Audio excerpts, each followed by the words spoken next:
Hello and thank you for clicking on another one of my videos. I am Screen Scene Guru coming at you with a new horror movie review. This is for Resident Evil Final Chapter. This movie came out in 2017, so it's been a while since I've caught up on watching it. But since I've heard the news of them making a new movie, I have been going back through my catalog and catching up. This was the last installment with Mila Djokovic, so that was very cool to see her send off and a little bit more backstory into her character. So without further ado, let's get into this, guys.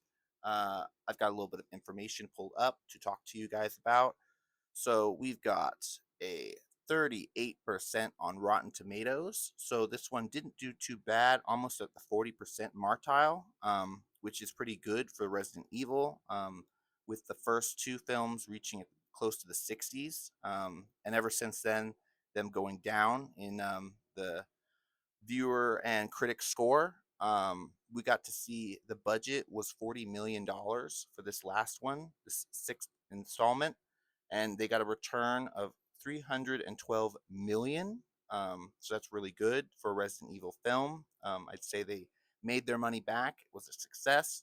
Um, Going on into the story, we of course got to see the pickup of Alice returning, um, trying to finally end her saga, her battle with the Umbrella Corporation, having to join forces with the infamous Red Queen, who was recasted as a new young actress in this last installment, which was interesting to see.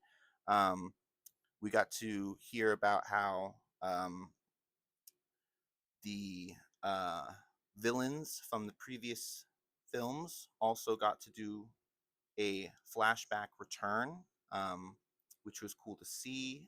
We got Albert Wessler returning as a villain, and of course him getting taken out, which is cool to see.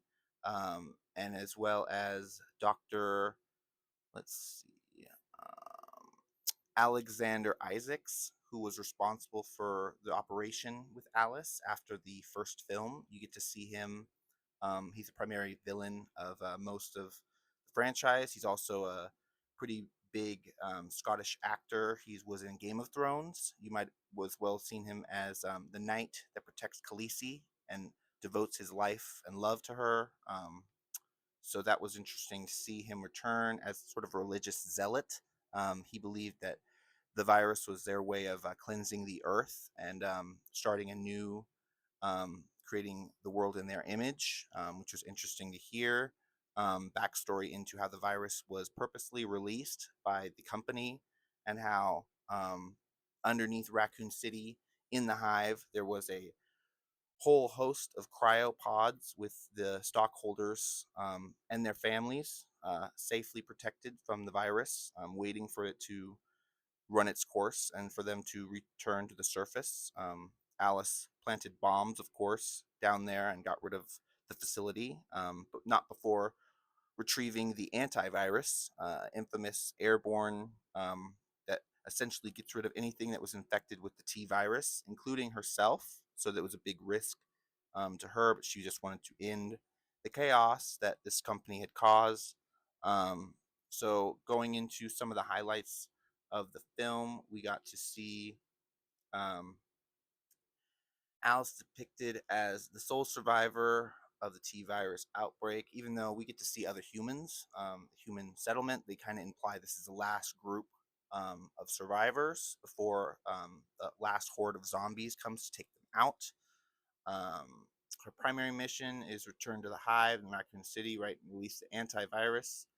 The twist is that she discovers that she's essentially a clone of a young girl named Alyssa Marcus. So we got to see a really cool introduction of some people from the games. Of course, Dr. Marcus from the games, the original inventor of the T virus, and how he was trying to save his young girl from her genetic disorder, where he copied her likeness and made her the Red Queen.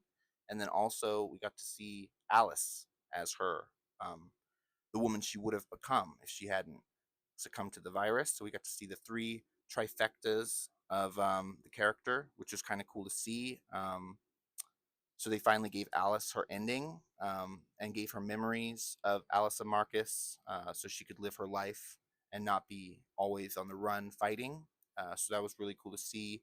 Mila Jokovich's final performance from the Resident Evil franchise, even though I'd like to see her return in future films, but it seems like they've already tried to reboot with Return to Raccoon City, and others. They're currently working on a new project, but I would like to see her return, even if it's just a cameo. Um, but what are you guys' thoughts on Resident Evil Final Chapter? Are you guys liking these movies? Have you guys seen them before? Let me know. Let me know what you guys are thinking of the channel so far. I've been trying to ramp up a lot more videos for you guys. And let me know if there are anything you want me to do a reaction to or a review on. I've just basically been posting all the stuff that I've been watching currently. But I'll probably be going into franchise films, stuff like that. A little bit more shows and different things like that week by week. But that'll do it for me. Have a nice one, guys, and ciao. All right.